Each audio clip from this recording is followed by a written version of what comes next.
Now, I'd like to move on to a kind of a finally before we move towards communion. Nobody likes to be lied to. There's a slide and it's got not knowing the truth or being lied to. Nobody likes to be lied to because it influences your ability to make a decision.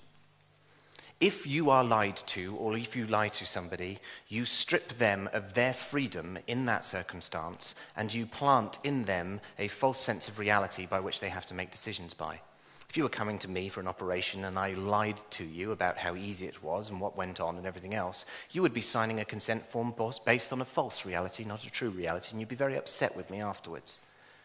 Lies create a false reality. So when we lie to cover up shame, what we actually do is snare and enslave the person we are speaking to a false sense of reality. I was very tempted, I came that close, to sticking out of order on all the toilets in the building before the sermon started, because everybody would be sitting there in a false sense of reality, wondering where they're going to go to the loo.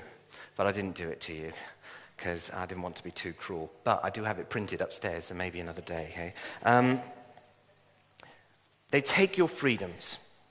They cause you emotional and financial harm. Businessmen will know what it's like to have people ring up sick when they're not sick and the financial harm that causes them. And if you have done this, you have stolen from your business. You have stolen from somebody that provided you a job. You have stolen from the government if you work for the government. And it is fraud and it is wrong.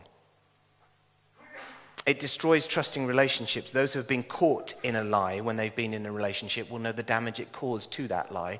And those of you that haven't been caught, one day you will realize the damage it caused, because your lie will find you out eventually. And it is better to own up to it now than to be found out in the future.